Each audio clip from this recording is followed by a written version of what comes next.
Welcome to the WRAL Daily Download. I'm Elizabeth Holmes. Lawmakers returned to Raleigh last week, but they left without a deal on a state budget or a plan to fund Medicaid expansion. They did pass on a flurry of bills aimed at funding individual projects and new policies. WRAL state government reporter Will Doran was covering all the action at the State House, and he is here to break it all down. Will, welcome back to the podcast. I'm sure you are very tired. These bills all started leaking out Sunday night. It was a late night for a lot of political journalists in Raleigh, but like you said, it was a true flurry of activity, but lots to talk about. Yeah, so let's just dive right in. Lawmakers have been at an impasse over a complete spending plan, but they did pass a mini budget. What does that outline? Yeah, so there has been just a complete inability to pass a real budget with tax cuts, raises, big picture, construction projects, things like that. They just cannot come to an agreement. So what they're doing instead is passing a couple of what they call mini budgets to fund just, more specific parts of state government without touching raises, things like that. And so this one has about $65 million for disaster aid. Most of that is going to go to Hurricane Helene. There's also about $15 million for Chantal, the tropical storm that hit central North Carolina back in July. People remember all the flooding in Durham and Chapel Hill and Alamance County, those areas from that storm. So got some good money for both those storms, and it also has $35 million for the Lenovo Center, some transportation improvements over there. So anyone who's ever been stuck in traffic at an NC State game or a Carolina Hurricanes game could probably be pretty happy about that. There is also just some completely random stuff in there too. There's $1.5 million to RDU for nonstop flights to Dublin. And people might remember, I think it was a week or two ago, we reported that that RDU was starting nonstop flights to Dublin with Aer Lingus. And so this would subsidize those flights and make sure that they actually happen and continue happening. So just, some little individual projects like that, some bigger picture projects. There's money for the veterans home down in Fayetteville. So there's a lot in there. Lawmakers also passed a very high-profile crime bill. That one had bipartisan support for a second until it didn't. So what happened there? Yes. So this was a response to that just tragic stabbing in Charlotte about a month ago of Irina Zarutska, who had fled here from Ukraine, stabbed in what appears to just be a completely random attack on the train there. And so this really just galvanized national attention. I mean, even President Trump has weighed in on this, and just saying that we need to make things safer for folks. And so lawmakers came back to Raleigh and said, okay, we're going to do that. And they proposed some things around bail reform, around mental health, dealing with people who have both a past criminal history and mental health. What happens when they get arrested? Let's make sure they don't slip through the cracks, things like that. And there was a lot of bipartisan support for that. But then at almost literally the last second, the leader of the state Senate, Phil Berger, dropped an amendment to the bill to also essentially restart the death penalty in North Carolina. And the details would be left up to Governor Josh Stein to implement, but it's very strictly written, and essentially Stein would have to recommend that either we start using firing squads or the electric chair. And so this is something that actually Republican lawmakers proposed earlier this spring, but it was so unpopular even within their own party at the time that it was never allowed up for a vote.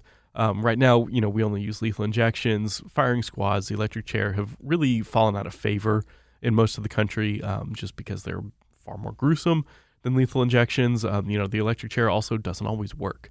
And so there are concerns over those. And so just earlier this spring, Republicans had this, didn't allow it up for a vote, but now they're essentially putting the ball in Josh Stein's court and saying, okay, Governor, you pick one of these, potentially unpopular ways to resume executions. And so that really got a whole lot of opposition from Democrats when they just saw that as Republicans politicizing this whole thing, not only by restarting the death penalty, which is, of course, a partisan debate in and of itself, but also by essentially forcing the governor to make a decision that is going to be unpopular, and particularly unpopular with a lot of Democratic voters.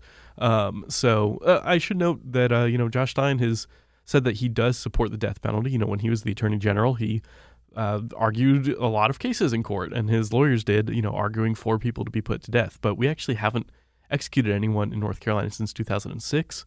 And Republicans say that he needs to put his money where his mouth is if he does support the death penalty and figure out this way to resume executions. There was also a very headline-grabbing bill in the House that looked at political violence. Obviously, that comes on the heels of the death of political activist, conservative Charlie Kirk. Tell us about that one. Yes, and this was definitely inspired by Charlie Kirk's assassination, but supporters of this said it's not just that. You have, not only Charlie Kirk's assassination, you have the assassination of the Democratic Speaker of the House up in Minnesota earlier this summer. You had the 2 assassination attempts that targeted Donald Trump. You could go on and just list incident after incident after incident on both sides of the aisle. And GOP lawmakers who introduced this bill acknowledged that. They said, look, both sides have a responsibility to try to tone down the rhetoric among ourselves and our own people to stop this, because it is getting out of control. It is just un-American. No matter if you agree with someone or not, we need to be able to have disagreements. That's what politics is all about. It's, the art of debating and arguing with people and, using logic instead of violence to get your way. And so they said they filed this bill that would essentially ramp up criminal penalties for anyone who is accused of political violence. So, of course, if you murder someone, you're probably going to spend the rest of your life in prison anyways, but this would make it automatically eligible for the death penalty, for instance, or even lower level crimes. You punch somebody at your local polling place, you commit arson at the local political party headquarters, which, by the way, we saw happen here in North Carolina back in 2016. You steal a bunch of campaign signs or commit some vandalism. That would all now be sentenced more harshly. So you would be sentenced essentially as if it was a more serious crime. And also it would say that you can't be let out earlier. You wouldn't be eligible for parole, early release, anything like that. So they said this is really just, to crack down on the people who want to commit political violence and make sure that they spend much longer in prison. So Governor Josh Stein, who is a Democrat, now has all of these bills that were introduced by Republicans. Do we know what he's going to do with these, like how he's going to react to this? Yes. Well, it's probably a mixed bag. That political violence bill I was just talking about, that passed the State House nearly unanimously. It now goes to the Senate, so they're going to need to take it up. They'll come back in October. They could pass it then. I would imagine if they do, the governor will probably sign it. It was nearly unanimous in the House. He's not going to veto something like that. The crime bill, different story. It did pass with a veto-proof majority in the State House. There were a handful of Democrats who did vote in favor of it. But because of the deep partisan divide on that, governor has actually said, he's come out and said that he doesn't know yet. He hasn't made up his mind what he's going to do. And we should know very soon, possibly today, the next couple of days, if he is going to sign that, veto it. But he has indicated that he did need to take some time and think about it.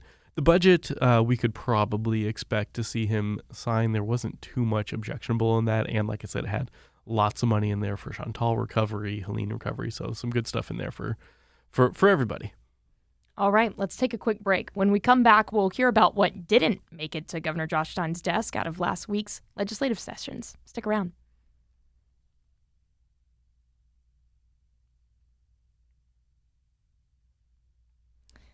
Welcome back to the WRAL Daily Download. We are talking with WRAL state government reporter Will Doran about recent action in the North Carolina General Assembly. Will, one big thing that didn't happen is an agreement on Medicaid funding. That program is facing a shortfall. So walk us through the math and kind of where things have ended up. So I should start this with a caveat, which is that not everyone even agrees on the math, but... Great. In general, this is sort of where things stand. So our Medicaid program, and this is a consequence of us not passing a new state budget. Normally, when we pass the new state budget, they put some new money into the program to account for, just inflation and healthcare costs or new people coming onto Medicaid, things like that. But we don't have a new budget, so they haven't been able to put in that money.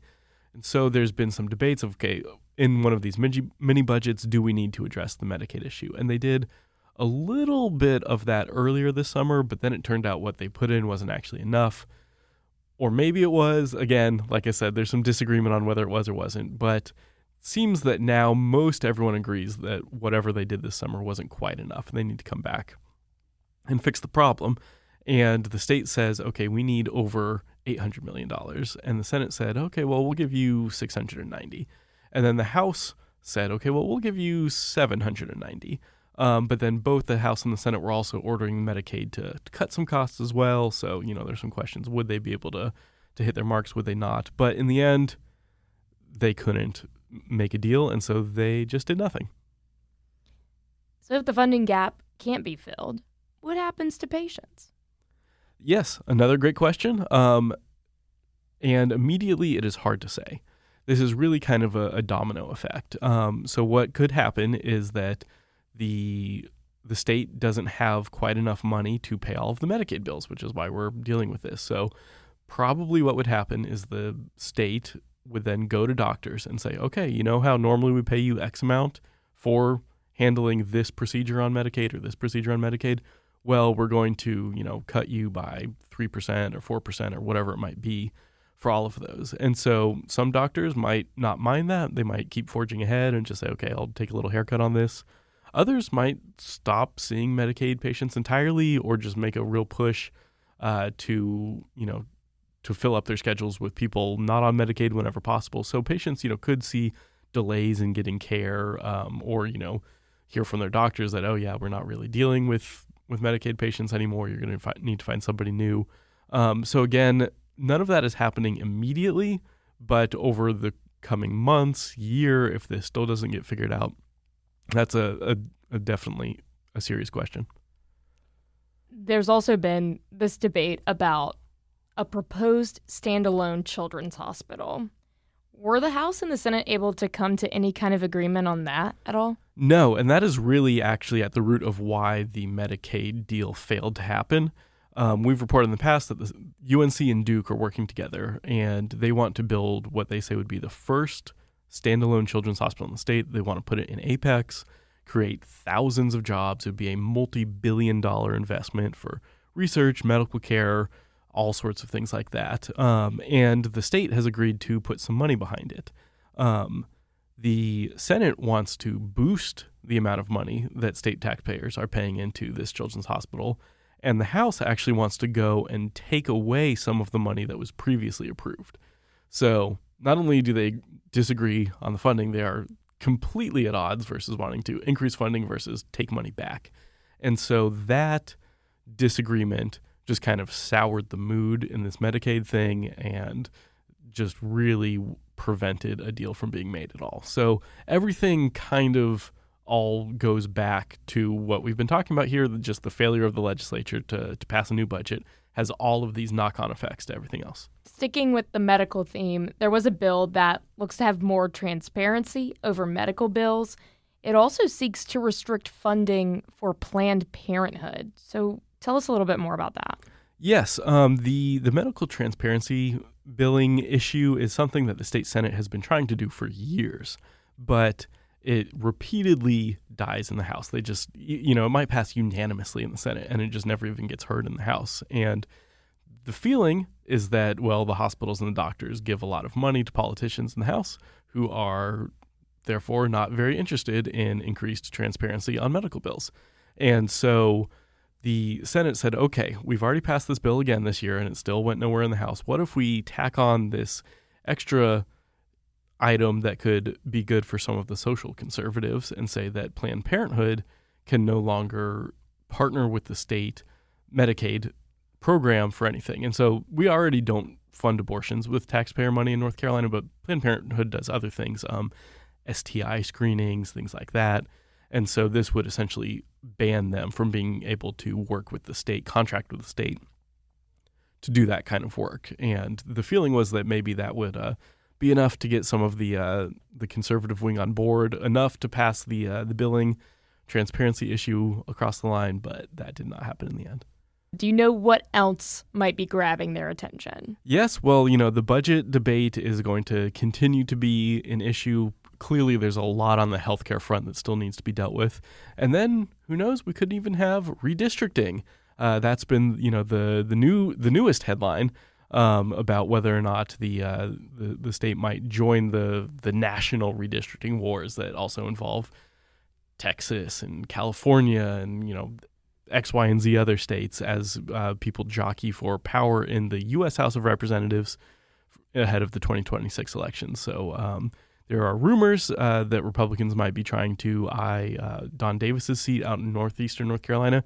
I will note the legislature already redistricted these seats last year, and they tried to make that seat competitive. Don Davis won it anyways, but it's not like they weren't trying to give themselves, Republicans, the maximum number of seats they thought they could. So a lot of people kind of wonder how much room they even have to create more Republican-leaning seats, because if they didn't do it in 2024, why not? But we'll just have to wait and see. All right. Well, I know you will be very busy. Yes, I will. Well, thanks for joining the pod. And thank you for listening to the WRAL Daily Download. Another great way to get WRAL news is in the Morning Briefing newsletter. It's a daily email with Triangle news, events, and headlines to help you get ready for the day. Sign up at WRAL.com/newsletter.